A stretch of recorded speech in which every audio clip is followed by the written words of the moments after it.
इमाम ज़ैनुल आबिदीन अलैहिस्सलाम वो हैं जिन्होंने सारी उम्र गमे हुसैन मनाया है। सारी उम्र बोलिए। किसी ने पूछा आपसे, किसी ने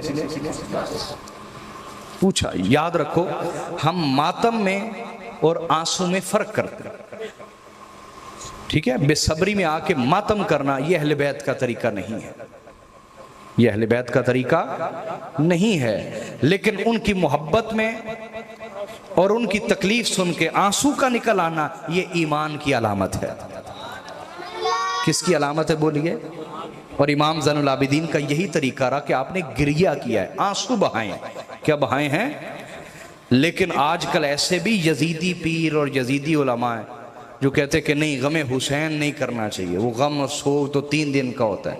ये वही बदबख्त हैं जो जानते नहीं कि हुसैन का मामला आम आपके मोहल्ले के बंदे का मामला नहीं है, वो राहत जाने मुस्तफ़ा है। समझ आई कि नहीं आई? ये वही लोग हैं जो खुल्लम खुल्ला दुश्मनी नहीं कर पाते, ढके छुपे लफ्ज़ों में दुश्मनी करते हैं। समझ आई?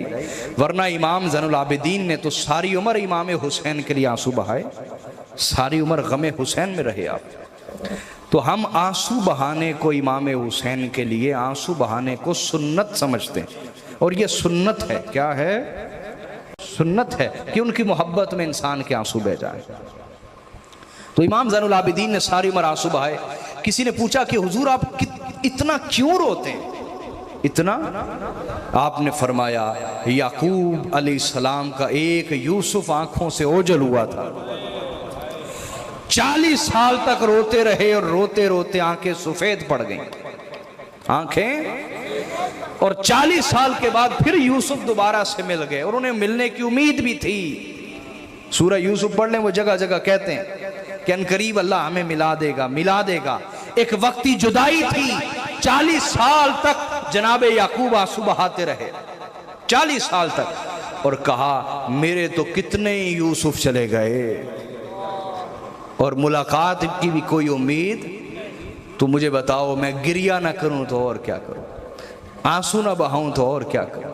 इमाम ज़ैनुल आबिदीन अलैहिस्सलाम वो हैं, एक दिन अपने बेटे इमाम मोहम्मद अल बाकिर के साथ बाहर निकले तो एक कसाब को, कसाई को देखा, वो बकरा ज़िबा करने लगा। क्या?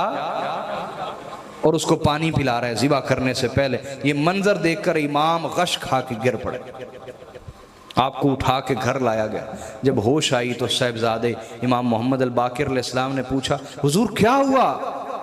कहा वो मंजर मुझसे नहीं देखा गया कि एक कसाई भी बकरे को ज़िबा करते वक्त पानी पिला रहा था, और ये कलमा पढ़ने वाले, बड़े बड़ी नमाजें पढ़ने वालों ने नबी की औलाद को ज़िबा किया लेकिन पानी तक ना पिलाया। 3 दिन की प्यास की हालत में उन्हें ज़िबा करके सर नेज़ों पे चढ़ा दिए और लाशों के ऊपर से घोड़े दौड़ा दिए। तो मेरे भाइयों, हमने एक रास्ता चुनना है और वो है हुसैनियत का रास्ता। तो हमने एक फैसला करना है आज की इस महफिल में कि हमने जिंदगी भर हुसैनियत पे कायम रहना है। किस पे कायम रहना बोलिए? और अपनी जिंदगी में हमेशा अकीदा वो रखना है जिससे अहले बैत खुश हो जाएं, सैयदा ज़हरा खुश हो जाएं और उनके सदक़े से रसूलुल्लाह खुश हो जाएं।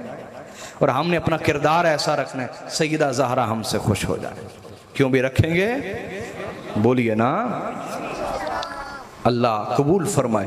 तो मैं बताने लगा था कि इमाम ज़ैनुल आबिदीन, इमाम सज्जाद, आपका लक़ब सज्जाद भी है। तो इमाम सज्जाद अलैहिस्सलाम ने सारी उम्र गिरिया किया, लेकिन एक दफ़ा क्या हुआ? तवज्जो करो, अहले बैत का रास्ता क्या है? तवज्जो है ना आपकी? एक दफ़ा एक यजीदी आ गया आपके पास पनाह लेने, कहने लगा हुजूर मेरे कत्ल के ऑर्डर हो चुके हैं, मुझे आपके सिवा पनाह कोई नहीं दे सकता। आपने पनाह दी, 3 दिन रहा, अच्छा खाना पेश किया, खूब मेहमान नवाजी की। जब जाने लगा कुछ तोहफे भी दे दिया आपने। तो जब वो घर से निकला ना चल सका, ज़मीर ने ना चलने दिया, रुक के वापस आ गया। इमाम सज्जाद से पूछता है, इमाम लगता है आपने मुझे पहचाना नहीं है, आपने मुझे पहचाना तभी इतना नवाजा, इतनी मेहमान नवाजी, इतना इनाम इकराम, तोहफे तहाइफ। जब ये कहा तो इमाम की आंखों से आंसू जारी हो गए। कहा, है शख्स, मैं आज भी देख रहा हूं कि तुमने मेरे बाबा का गला काट के तुम उनके लाशे के ऊपर उनके सीने पे चढ़े हुए थे, मैं आज भी तुम्हें देख रहा हूं। उसने कहा, अगर आप मुझे पहचानते थे तो इतना क्यों नवाजा? कहा, इसलिए नवाजा कि वो तुम्हारा किरदार था, ये हमारा किरदार है। वो तुम्हारी मेजबानी थी, ये हमारी मेजबानी।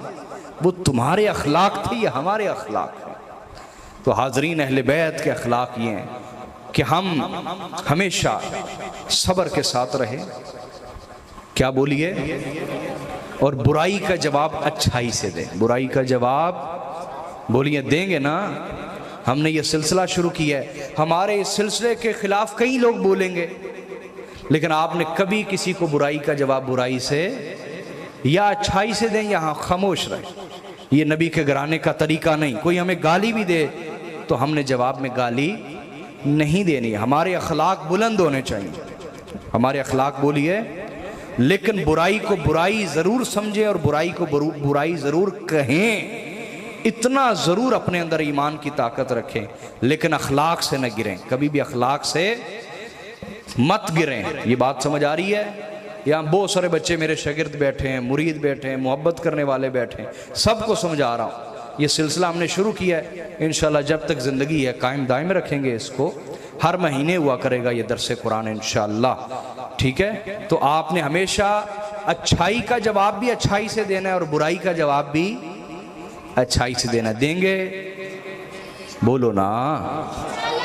उसकी वजह क्या? आपके ज़हन में सवाल आएगा, वजह क्या है? कोई बंदा हमारे खिलाफ बोलता है, गाली गलोच करता है, बुरा भला कहता है, उसको हम क्यों अच्छाई से जवाब दें? भाई उसकी वजह ये मेरा बेटा याद रखें कि हम जो काम कर रहे हैं वो ज़ाती फ़ायदे के लिए नहीं कर रहे, वो अपने नबी के दीन के फ़ायदे के लिए कर रहे हैं। तो दीन का फ़ायदा इसी में है कि हम बुराई का जवाब हमेशा अच्छाई के साथ देंगे। किसके साथ देंगे? लिहाजा आज से हम दो काम शुरू करेंगे। एक, अल्लाह की इबादत करेंगे, दूसरा मखलूक की खिदमत। खिदमत में भी ये भी है, तालीम आम करना, हिदायत देना, तरबियत देना, ये सब खिदमत के तरीके हैं। सब बोलिए, ठीक है? करेंगे। अल्लाह आपको सलामत रखे।